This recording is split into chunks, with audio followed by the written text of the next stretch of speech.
اعوذ باللہ من الشیطان الرجیم بسم اللہ الرحمن الرحیم الحمدللہ رب العالمین وصلی اللہ علی محمد وآل بیتہ الطیبین الطاہرین۔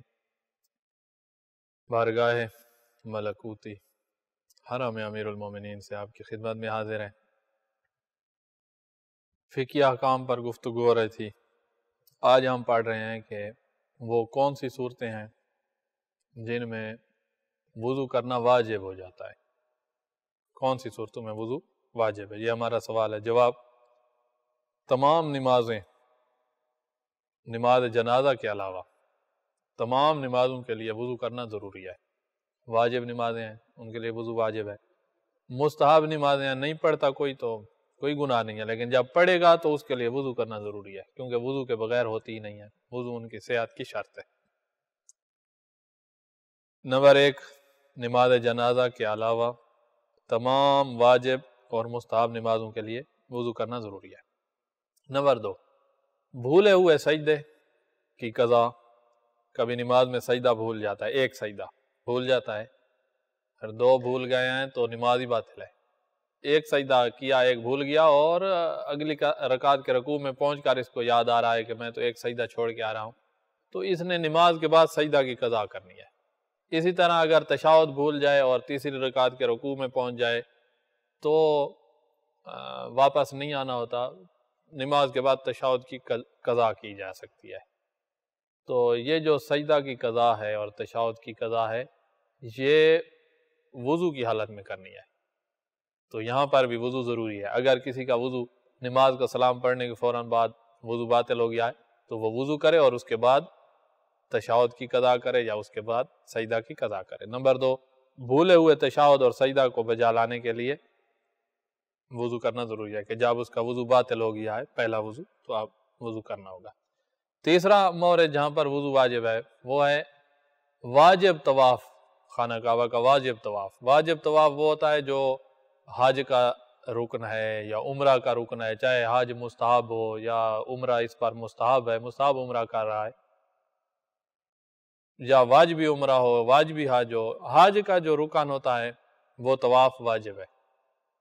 احرام باندھ لیا ہے تو اب یہ کرنا ہوگا، تو اس کے لیے وضو ضروری ہے، یہ طواف وضو کے بغیر نہیں ہو سکتا۔ نمبر 3، اس واجب طواف کے لیے جو حج یا عمرہ کا جز ہو۔ ایک دفعہ حج یا عمرہ کا جز نہیں ہے طواف، ایسے مستحب طواف کر رہا ہے، کرنا مستحب ہے، تو اس کے لیے طواف کے لیے وضو ضروری نہیں ہے۔ نمبر 4، جو وضو جہاں واجب ہوتا ہے وہ ہے کہ منت مانی ہے کسی نے کہ مثلا میرا فلاں کام ہوا تو اللہ کی خوشنودی کے لیے میں وضو کروں گا، تو یہاں وہ کام ہو گیا ہے تو اب منت پوری کرنی ہے، وضو واجب ہے۔ اسی طرح عہد، قسم اٹھائی ہے وضو کرنے کی یا عہد کیا ہے اللہ سے وضو کرنے کا، تو اب وضو کرنا واجب ہو جائے گا۔ کسی نے وضو کرنے کی یا ہمیشہ باوضو رہنے کی نظر کی ہو یعنی منت مانی ہو، یا عہد شرع کیا ہو، یا اللہ کی قسم اٹھائی ہو، تو اب وضو واجب ہو جائے گا۔ 5واں مورد جہاں وضو واجب ہے کہ کسی نے منت مانی ہے کہ قرآن مجید کے الفاظ جو ہیں ان کا بوسہ لوں گا، کوئی کام ہو گیا تو منت مانی ہے کہ ان کا بوسہ لوں گا، اب وہ کام ہو گیا ہے تو اللہ نے مثلا اس کو اولاد دی تو یہ بوسہ لے گا، تو اولاد مل گئی ہے، تو اب بوسہ لینا واجب ہے اور وہ وضو کے بغیر نہیں ہو سکتا، تو یہاں وضو کیا جائے گا، کیونکہ قرآن مجید کے الفاظ کو وضو کے بغیر مس کرنا حرام ہے، تو لہذا یہاں وضو کرنا واجب ہو جائے گا۔ 5واں مورد، قرآن پاک کے الفاظ کو بوسہ دینے کی منت نظر مانی ہو، اس کی منت نہیں مانی تو قرآن کے الفاظ کو مس کرنا واجب ہی نہیں ہے کہ اس کے لیے پھر وضو واجب ہو، مس ہی نہ کرے اگر وضو نہیں کیے ہوئے، تو یہاں مس کرنا واجب ہوا ہے، اس لیے وضو بھی ساتھ واجب ہو گیا ہے۔ اچھا، اب سوال ہے کہ قرآن مجید کی آیات کو بغیر وضو کے مس کرنے کا کیا حکم ہے؟ جواب: قرآن مجید کے الفاظ، اس میں زبر، زیر، پیش، مد یہ بھی داخل ہیں۔ الفاظ جو قرآن مجید کے ہیں ان کو وضو کے بغیر مس کرنا جائز نہیں ہے، مس کوئی کرتا ہے تو وضو کرے اس کے بعد مس کرے۔ البتہ قرآن کے الفاظ کے علاوہ جہاں پر لفظ نہیں لکھے ہوئے اسی کاغذ کو مس کرنا، قرآن کو اٹھانا، اس میں کوئی حرج نہیں ہے، یہ گناہ نہیں ہے، حرام نہیں ہے۔ قرآن کی آیات کو بغیر وضو کے مس کرنا جائز نہیں ہے، حتیٰ کہ مد، زبر، زیر اور شد وغیرہ جو حرکات ہیں ان کا مس کرنا بھی جائز نہیں ہے۔ قرآن مجید کا ترجمہ اس کو آپ مس کر سکتے ہیں، اس میں اللہ کا نام جہاں لکھا لفظ اللہ کو مس نہیں کیا جا سکتا، اس کے علاوہ ترجمے کو مس کر سکتے ہیں۔ قرآن کا ترجمہ چاہے وہ کسی بھی زبان میں ہو اسے بغیر وضو کے چھو سکتے ہیں، مس کر سکتے ہیں، لیکن اللہ کے نام کو چاہے وہ کسی بھی زبان میں ہو احتیاط واجب کی بنا پر نہیں چھو سکتے، یعنی وضو کے بغیر نہیں چھو سکتے۔ اللہ کا نام جس زبان میں بھی لکھا ہوا ہے اس کو مس کرنا ہے تو وضو احتیاط واجب بنا پر ضروری ہے۔ اسی طرح اللہ کی جو صفات ہیں، جیسے قرآن مجید کے شروع میں اللہ کے 99 نام لکھے ہوئے ہیں، ان میں صفات لکھی ہوئی ہیں، ان کو بھی احتیاط واجب بنا پر بغیر وضو کے مس نہیں کر سکتے۔ یہ ہیں اللہ کے نام، اللہ کی صفات، ان کو تو مس نہیں کر سکتے۔ انبیاء کے نام، اوصیاء کے نام، آئمہ کے نام لکھے ہوئے ہیں، 14 معصومین کے، آئمہ کے، اور سید المرسلین کا نام، آئمہ 12 اماموں کے نام لکھے ہوئے ہیں، تو ان کو کیا وضو کے بغیر مس کر سکتے ہیں؟ تو فرمایا کہ احتیاط مستحب یہ ہے کہ ان کو بھی وضو کے بغیر مس نہ کیا جائے، ان کو مس کرنا ہے تو احتیاط مستحب یہ ہے کہ پہلے وضو کر لیں اس کے بعد ان کو مس کریں۔ سوال نمبر 11، اللہ کے دیگر اسماء اور اسی طرح انبیاء اور آئمہ کے ناموں کو بغیر وضو کے مس کیا جاتا ہے، مس کرنے کا کیا حکم ہے؟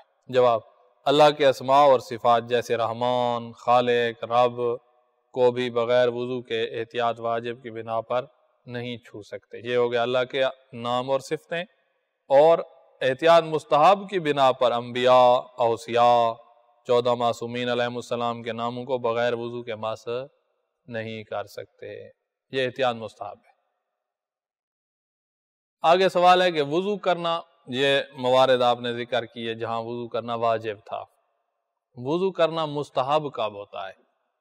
2 مورد میں وضو کرنا مستحب ہے۔ ایک یہ ہے کہ نماز سے پہلے آپ باوضو ہیں، لیکن نماز سے پہلے آپ وضو کی تجدید اگر کر لیں تو یہ مستحب ہے، یعنی دوبارہ وضو کر لیں، جس کو ہم تجدیدی وضو کہتے ہیں۔ یہ ایک مورد ہے جہاں پر وضو کرنا مستحب ہے، باوضو ہے بندہ لیکن نماز سے پہلے ایک دفعہ پھر وضو کر لے تو یہ دوسرا دوبارہ وضو کرنا یہ مستحب ہے، تو یہ ایک مورد ہو گیا استحباب کا۔ دوسرا ہے طہارت کی حالت میں رہنے کے لیے، نہ نماز کا کوئی ٹائم ہے، نہ کوئی یہ مثلا طواف کرنے جا رہا ہے، نہ قرآن مجید کے الفاظ کو ہاتھ لگانا، اس نے ایسے ہی با طہارت رہنے کے لیے وضو کرنا بھی مستحب ہے کہ انسان ہر وقت با طہارت رہے، اور یہ بہترین صفات ہے مومن کی کہ ہر وقت وضو کی حالت میں ہے، اور یہ چیز شیطان کو اچھی نہیں لگتی، کیونکہ جب آپ ہر وقت وضو کی حالت میں ہوں گے آپ کچھ بھی ایسا کام، کوئی بھی ایسا کام کر سکتے ہیں جس میں وضو ضروری ہوتا ہے، مثلا آپ 2 رکعت نماز پڑھ سکتے ہیں، وضو نہیں ہے تو آپ نہیں پڑھیں گے نا، کہ وضو ہی نہیں ہے، وضو کے ساتھ ہے آپ نے اپنا اسلحہ اٹھایا ہوا ہے، کسی وقت بھی آپ شیطان سے جنگ شروع کر سکتے ہیں، نماز بھی پڑھ سکتے ہیں، قرآن مجید کو ہاتھ لگا لیں گے، اللہ کے ناموں کو ہاتھ لگا لیں گے، اس کا بھی ایک اجر ہے۔ وضو کرنا کب مستحب ہوتا ہے؟ جواب، 2 مقامات پہ، روح کی طہارت کے حصول کے لیے، کیونکہ وضو کرنے کے بعد انسان کو باطنی پاکیزگی حاصل ہو جاتی ہے کہ جسے طہارت نفسانی یا روح کی طہارت کہتے ہیں، یعنی با طہارت رہنے کے لیے وضو کرنا مستحب ہے، ایک یہ مورد۔ دوسرا، نماز کے لیے تجدید وضو کرنا یہ بھی مستحب ہے، دوبارہ وضو کیا ہوا ہے اور پھر وضو کرنا۔ وضو کی چند سنتیں جو علماء نے ذکر کی ہیں وہ یہاں ذکر ہو رہی ہیں کہ وضو کا برتن دائیں طرف رکھیں، دائیں طرف اگر برتن سے کر رہے ہیں تو دائیں طرف رکھیں۔ دوسرا، تسمیہ، وضو کرنے سے پہلے بسم اللہ پڑھ لیں۔ تیسرا، منقول دعائیں، چہرہ دھونے کی اپنی دعا ہے، کلی کریں تو وہ دعا ہے، ناک میں پانی ڈالیں تو وہ دعا ہے، یہ ساری دعائیں توضیح المسائل میں لکھی ہوئی ہیں۔ کتنا اچھا ہوگا کہ آج کل کمپیوٹر ہیں، پرنٹر ہیں، پرنٹ نکال کر مسجد کی دیوار پہ آپ لگا لیں، جو بھی وضو کرنے بیٹھے گا وہ پڑھتا بھی رہے گا دعائیں اور وضو بھی ساتھ ساتھ کرتا رہے گا، تو ان کا ایک اجر عظیم ہے ان دعاؤں کا۔ چوتھا، وضو شروع کرنے سے پہلے، ابھی آپ چہرہ نہیں دھو رہے، چہرہ سے پہلے، کلی اور ناک میں پانی ڈالنے سے پہلے کلائیوں تک، یہاں تک ہاتھوں کو دھو لیں اور اس کے بعد وضو میں داخل ہو جائیں، یہ بھی سنت ہے ہاتھوں کو دھو لینا۔ نمبر 4، کلائیوں تک ہاتھ دھونا، یہ بھی سنت ہے۔ نمبر 5، 3 دفعہ کلی کرنا، 3 دفعہ ناک میں پانی ڈالنا، یہ واجب نہیں ہے، سنت ہے، یہ بھی کرنا چاہیے، 3 دفعہ کلی اور 3 دفعہ ناک میں پانی ڈالنا۔ چھٹا جو چیز سنت ہے وہ ہے چہرے کو دوسری دفعہ دھونا، بازو کو دوسری دفعہ دھونا، ایک دفعہ دھونا واجب ہے، دوسری دفعہ دھونا سنت ہے۔ بائیں بازو، دائیں بازو، چہرہ، ان کو 2 دفعہ دھونا، یعنی ایک دفعہ واجب اور دوسری دفعہ دھونا سنت ہے۔ نمبر 6، چہرے اور بازو کو 2 دفعہ دھونا، یعنی دوسری دفعہ جو دھونا ہوگا وہ سنت ہے۔ یہاں وضو کے احکام ختم ہو گئے ہیں، اب ہم بات کر رہے ہیں غسل کے احکام کی۔ کتنے غسل ہیں جو واجب ہیں، پھر کچھ غسل مستحب ہیں جو انشاءاللہ ہم آخر میں ذکر کر دیں گے۔ واجب غسل 7 ہیں۔ سوال، کتنے غسل واجب ہیں؟ جواب، واجب غسل 7 ہیں۔ غسل جنابت، غسل حیض، غسل نفاس اور غسل استحاضہ۔ یہ حیض، نفاس، استحاضہ یہ خواتین کے غسل ہیں۔ غسل جنابت مرد و خواتین دونوں میں مشترکہ ہے، دونوں کے ہے۔ غسل مس میت 5واں، جو بھی میت کو ہاتھ لگائے گا، خاص اس کی شرائط ہیں، اس پہ غسل واجب ہو جائے گا۔ چھٹا ہے غسل میت، اگر کوئی مسلمان فوت ہو گیا ہے تو ہم نے غسل دینا ہے، تو یہ غسل اوپر جو ولی ہے اس پہ، یا ولی نہیں ہے تو مسلمانوں پہ واجب ہے۔ 7واں غسل جو واجب ہے وہ ہے منت مانی یا غسل کرنے کی، نظر، عہد، قسم، وعدہ کیا اللہ سے، قسم اٹھائی ہے غسل کرنے کی، تو وہ منت کی وجہ سے غسل واجب ہو جاتا ہے، عہد اور قسم کی وجہ سے غسل واجب ہوتا ہے۔ تو یہ 7 غسل ہیں جو واجب ہوتے ہیں، اس کے علاوہ غسل واجب نہیں ہے۔ ہاں، ایک ہے غسل جو احتیاط واجب کی بنا پر ضروری ہے، واجب ہے، فتویٰ نہیں ہے، احتیاط واجب بنا پر ہے۔ وہ کب؟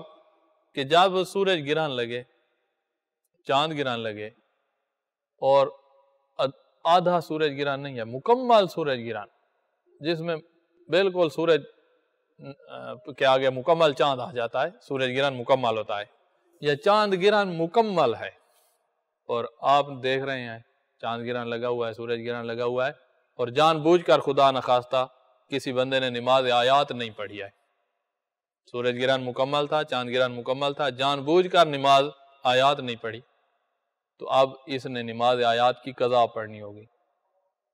نماز آیات کی قضا پڑھنے، اس خصوصی یہ جو پورا چاند گرہن سورج گرہن لگا تھا، اس کی قضا جب پڑھنی ہوگی، جس نے جان بوجھ کر چھوڑا ہے اس نے پہلے غسل کرنا ہے، اس کے بعد قضا پڑھنی ہے، یہ ایک قسم کی اس کے اوپر سزا ہے، تو یہ غسل پہلے کیا جائے گا احتیاط واجب بنا پر، اس کے بعد نماز آیات پڑھے گا۔ اگر چاند یا سورج کو مکمل گرہن لگا ہو اور مکلف جان بوجھ کر نماز آیات قضا کر دے، نہیں پڑھی، تو احتیاط واجب کی بنا پر ضروری ہے کہ اس کی قضا کے لیے غسل کرے، پہلے غسل کرے پھر قضا۔ یہ غسل 7 واجب، ایک احتیاط واجب بنا پر، اس کے علاوہ کوئی واجب غسل نہیں ہے۔ اب آتے ہیں غسل جنابت کے بارے میں، کہ انسان مجنب کیسے ہوتا ہے، حالت جنابت کیسے انسان پہ آتی ہے کہ پھر انسان پہ غسل جنابت اس نے کرنا ہے۔ تو انسان 2 طریقوں سے مجنب ہوتا ہے۔ ایک ہے منی کا خارج ہونا، منی نیند کی حالت میں، احتلام کی شکل میں خارج ہوئی ہے یا جاگتی ہوئی حالت میں خارج ہوئی ہے، منی جیسے خارج ہوگی غسل واجب ہو جائے گا، جیسے خارج ہوئی غسل واجب۔ نماز پڑھنی ہے تو پہلے غسل کرو، اس کے بعد نماز پڑھی جائے گی۔ تو یہ ہے پہلی چیز جو انسان کو مجنب بنا دیتی ہے۔ دوسری ہے کہ جماع، مرد خاتون میاں بیوی، شوہر نے جماع کیا بیوی کے ساتھ، چاہے آگے شرمگاہ میں کیا ہو یا پیچھے پاخانہ کا جو مقام ہے وہاں دخول کر دیا ہے شوہر نے، تو اگر اتنا دخول ہو جائے جو اعلیٰ تناسل کا جو سر ہے جس کو حشفہ کہا جاتا ہے، اس جتنی مقدار دخول ہو جائے تو مرد پر بھی غسل واجب ہو جائے گا اور عورت پر بھی غسل واجب ہوگا، چاہے منی کا انزال نہ ہوا ہو، صرف دخول کرنے سے غسل واجب ہو جاتا ہے۔ اس کے بعد مثلا منی خارج نہیں ہوئی ہے، فرض کریں غسل واجب ہو گیا ہے، تو یہ دو سبب ہیں غسل واجب ہونے کے، غسل جنابت کے، منی خارج ہونا اور دوسرا جماع، اتنی مقدار کے اعلیٰ تناسل کا جو سارا ہے جس کو حشفہ کہتے ہیں وہ اس جتنی مقدار داخل ہو جائے، غسل واجب ہو جائے۔ انسان مجنب کیسے ہوتا ہے؟ جواب، دو چیزوں سے انسان مجنب ہو جاتا ہے، منی کا خارج ہونا، نمبر دو کوبول یعنی آگے شرمگاہ میں، دوبور یعنی پخانے کا مقام جو ہے میں جماع، یہ غسل واجب کرتا ہے، اگرچہ حشفہ جتنی مقدار ہو یعنی اعلیٰ تناسل کا سر اس جتنی مقدار دخول ہو غسل واجب ہوگا، اور منی خارج بھی نہ ہو تب بھی غسل واجب ہو جائے گا، کیونکہ جماع مستقل سبب ہے انسان کو مجنب کر دیتا ہے۔ تو جیسے جماع ہوگا تو چاہے حشفہ جتنی مقدار ہو تو بھی مرد اور عورت دونوں پر غسل واجب ہو جاتا ہے۔ اچھا، آگے سوال ہے کہ اگر منی اپنی جگہ سے حرکت کرے اور شک ہو کہ منی خارج ہوئی ہے یا نہیں تو کیا غسل واجب ہوگا؟ حرکت اس نے کی ہے، اس کے بعد کیا خارج بھی ہوئی ہے یا نہیں ہوئی یہ شک ہے، یقین ہے کہ خارج نہیں ہوئی تو یقیناً غسل واجب نہیں ہے، کیونکہ غسل واجب ہوتا ہے منی کے خارج ہونے سے، اور اس کی خارج ہی نہیں ہوئی ہے، حرکت کی ہے خارج ہی نہیں ہوئی۔ ایک دفعہ شک ہے کہ خارج ہوئی ہے یا نہیں ہوئی، حرکت تو کی ہے، تب بھی غسل واجب نہیں ہے، کیونکہ غسل واجب ہوتا ہے منی کے خارج ہونے کا اطمینان ہو، کم از کم یقین ہو آپ کو کہ منی خارج ہوئی ہے، پھر غسل واجب ہوتا ہے۔ اگر شک ہے خارج ہوئی ہے یا نہیں ہوئی تو غسل واجب نہیں ہوتا۔ جواب، یعنی شک کی صورت میں غسل واجب نہیں ہے۔ اچھا، سوال ہے آگے کہ حالت جنابت میں کون کون سی چیزیں حرام ہیں، کون سے کام کرنا حرام ہے، وہ بیان کر دیں۔ جواب، حالت جنابت میں جو پہلی چیز حرام ہے وہ ہے قرآن مجید کے الفاظ کو چھونا، یہ حرام ہے۔ جس طرح بغیر وضو کے چھونا حرام تھا، اسی طرح حالت جنابت میں بھی قرآن کے الفاظ کو مس کرنا حرام ہے۔ اور دوسری چیز اللہ تعالیٰ کے نام، اللہ کا نام چاہے جس زبان میں ہو، اسی طرح اللہ کی صفات، اللہ کے دوسرے جو نام ہیں ان کو احتیاط واجب بنا پر جنابت کی حالت میں مس کرنا حرام ہے، جس طرح بغیر وضو کے حرام تھا یہ بھی اسی طرح ہے۔ اور انبیاء اور ائمہ کے نام جو تھے ان کو بغیر وضو کے مس کرنا احتیاط مستحب یہ تھی کہ ان کو مس نہ کیا جائے، یہاں پر بھی اسی طرح ہے کہ جنابت کی حالت میں جو شخص ہے احتیاط مستحب یہ ہے کہ وہ انبیاء اور ائمہ کے ناموں کو بھی مس نہ کرے۔ پہلی چیز جو حرام ہے حالت جنابت، نمبر ایک، اپنے بدن کا کوئی حصہ قرآن مجید کے الفاظ سے مس کرنا حرام ہے۔ قرآن کے جہاں الفاظ نہیں ہیں وہاں مس کیا ہے تو حرام نہیں ہے، الفاظ کو مس کرنا حرام ہے۔ اور احتیاط واجب بنا پر اللہ سبحانہ و تعالیٰ کے نام کے ساتھ خواہ وہ کسی بھی زبان میں لکھا ہوا ہو، اللہ کے نام کو مس کرنا جائز نہیں ہے۔ اور احتیاط مستحب یہ ہے کہ معصومین و انبیاء علیہ السلام کے ناموں کو بھی مس نہ کیا جائے۔ تو یہ پہلا مورد جہاں پر بغیر جنابت کے یہ کام کیا تو یہ انسان گناہگار ہوگا، قرآن کے الفاظ کو مس کرنا۔ دوسرا، جنابت کی حالت میں مسجد الحرام جہاں خانہ کعبہ ہے مکہ میں، مسجد نبوی جہاں پر سید المرسلین کا حرم ہے، مسجد میں ہی داخل ہے، مسجد نبوی میں یا مسجد الحرام میں داخل ہونا، چاہے انسان اس دروازے سے داخل ہوگا دوسرے سے نکل گیا ہے، جنابت کی حالت میں جو داخل ہوا اس نے فعل حرام کیا ہے تو یہ جائز نہیں ہے۔ عبور ہونا بھی جائز نہیں ہے، کوئی چیز رکھنا، عبور ہونا، یہ جائز نہیں ہے۔ مسجد الحرام اور مسجد نبوی میں جانا، چاہے ایک دروازے سے داخل ہو کر دوسرے دروازے سے نکل آئے، یہ جائز نہیں ہے۔ اس میں تو قدم ہی نہیں رکھنا۔ یہ ہو گئی یہ دو مسجدیں۔ تیسرا جو ہے جو کام انسان کے لیے جائز نہیں ہوتا، ان دو مسجدوں کے علاوہ باقی پوری دنیا میں جتنی مساجد ہیں ان میں ایک دروازہ، اگر اس کے دو دروازے ہیں، جنابت کی حالت میں ایک شخص ایک دروازے سے داخل ہوا اور دوسرے سے نکل گیا ہے، عبور کیا اس نے، ادھر لمبے راستے سے جانے کی جگہ مسجد سے ہی گزر گیا ہے، تو جنابت کی حالت میں تھا، تو ہم یہ اس کو نہیں کہیں گے کہ تو نے گناہ کیا ہے اور فعل حرام کیا ہے، کیونکہ یہ فعل حرام عبور کرنا وہاں ہے، مسجد الحرام اور مسجد نبوی میں۔ باقی مساجد میں عبور جائز ہے، لیکن عبور اگر نہیں ہے، دو دروازے ہی نہیں ہیں مسجد کے کہ ایک سے داخل ہوگا دوسرے سے ایک گلی بنا لیتا، ایسے نہیں ہے، ایک ہی دروازہ ہے مسجد کا جہاں عبور ہو ہی نہیں سکتا، تو اس میں داخل ہونا ہی جائز نہیں ہے۔ تو مسجد میں داخلہ، مسجد میں ٹھہرنا یہ جائز نہیں ہے۔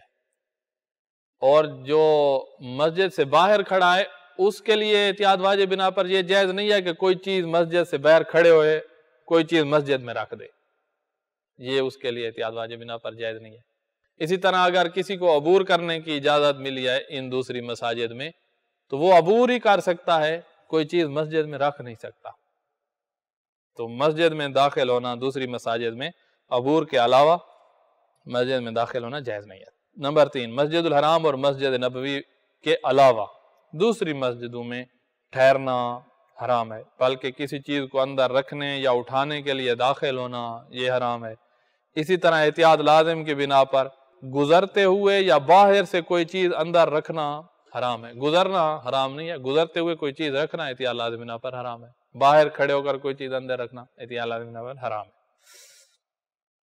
چوتھا، ائمہ معصومین، یہ سامنے مولا امیر المومنین صلوات اللہ وسلامہ کی حرام ہے، مولا کی ذری سامنے ہے، تو وہ کمرہ کہیں جس کے اوپر گنبد ہے اور نیچے ذری ہے، یہ والا جو حصہ ہے اس میں بھی حالت جنابت میں داخل ہونا احتیاط لازم کی بنا پر، احتیاط واجب بنا پر جائز نہیں ہے۔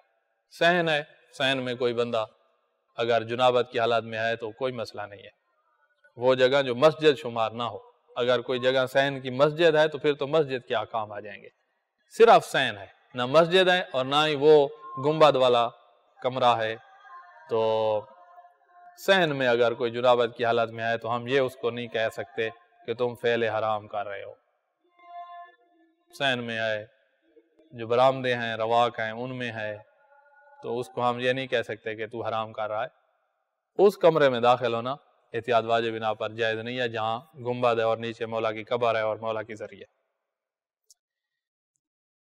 نمبر 4، احتیاط واجب بنا پر معصومین علیہ السلام کے مزارات مقدسہ کہ جس کمرے میں قبر مبارک ہو۔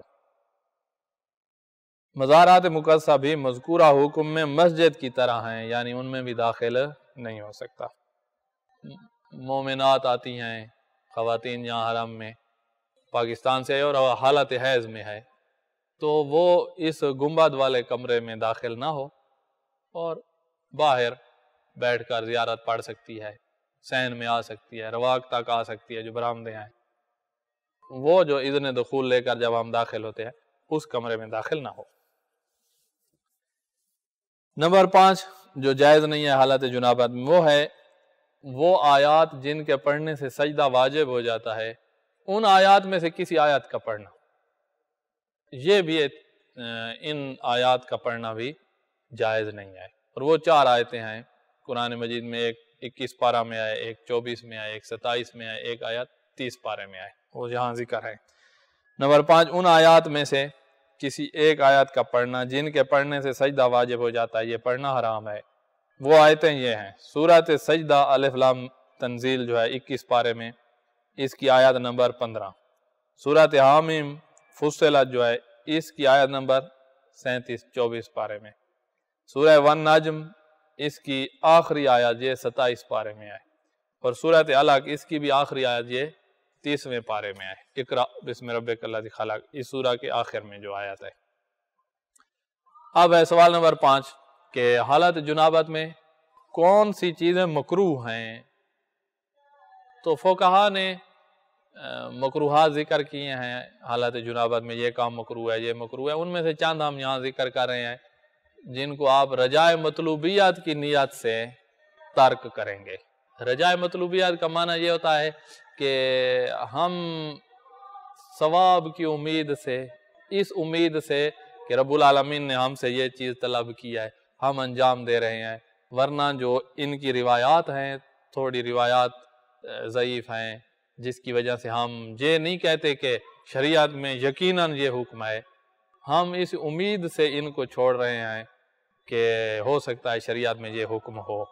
روایت تو آ گئی ہے ہمارے پاس، لیکن تھوڑا روایت میں مسئلہ ہے، تو لہٰذا حکم کی نسبت اللہ کی طرف نہیں دیتے، لیکن ان کو چھوڑیں گے رجائے مطلوبیہ، یعنی ہو سکتا ہے یہ کام ہم سے مطلوب ہو، اس نیت سے۔ فقہا نے بعض چیزوں کو مجنب کے لیے مکروہ قرار دیا ہے، لہٰذا ان مکروہات کو رجائے مطلوبیات کی نیت سے ترک کیا جائے۔ پہلا اور دوسرا مکروہ جو ہے وہ ہے کھانا پینا۔ جنابت کی حالت میں بندہ کوئی چیز کھائے، پانی وغیرہ پیے، یہ مکروہ ہے۔ ہاں اگر وضو کر لے تو پھر کراہت نہیں ہوگی۔ اگر وضو نہیں کیا ہے، ہاتھ منہ دھو لے تو بھی کراہت ختم ہو جائے گی۔ ہاتھ منہ نہیں دھویا، کلی کر لے تو بھی اب کھانا پینا مکروہ نہیں ہوگا۔ اور اگر کلی بھی نہیں کیا، صرف ہاتھ دھو لیا، تب بھی کچھ کراہت کم ہو جائے گی، ساری ختم نہیں ہوگی لیکن کچھ کم ہو جائے گی۔ نمبر 1 اور 2 کھانا پینا۔ لیکن اگر وضو کر لے پھر مکروہ نہیں ہوگا، یا ہاتھ منہ دھو لے اور کلی بھی کرے، ہاتھ منہ دھوئے کلی کرے، یا 3 کام کر لے تو بھی مکروہ نہیں ہوگا۔ اور اگر صرف ہاتھ دھو لے تو بھی کراہت کم ہو جائے گی۔ تو لہذا یہ 3 چیزیں یہاں ذکر ہوئی ہیں، وضو کر لے، ہاتھ منہ دھو لے اور کلی بھی کرے، یہ دوسری چیز ہو گئی، اور تیسری ہے صرف ہاتھ دھو لے۔ تو ہم نے پہلے بیان کرنے میں کہا دیا کہ کلی اکیلی کافی ہے نا، کلی اکیلی نہیں ہے، ساتھ ہاتھ منہ اور کلی ساتھ ہے۔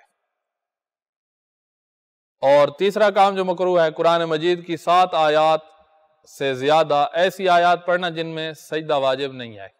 واجب سجدہ والی آیات پڑھنا تو حرام تھا، اس کے علاوہ قرآن مجید کی 7 آیات سے زیادہ پڑھنا مکروہ ہے۔ 7 تک پڑھے تو مکروہ نہیں ہے، 7 سے زیادہ پڑھنا مکروہ ہے۔ اور 5ویں چیز جو مکروہ ہے، قرآن مجید کو اپنے ساتھ رکھنا، جنابت کی حالت میں جیب میں قرآن رکھا ہوا ہے، یہ بھی مکروہ ہے۔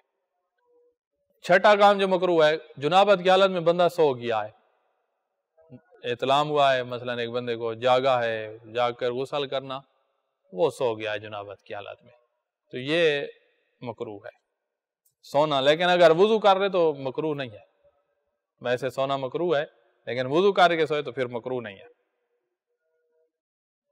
والحمدللہ رب العالمین۔ آگے آ رہی ہے غسل جنابت کا طریقہ، ہم یہیں رک جاتے ہیں۔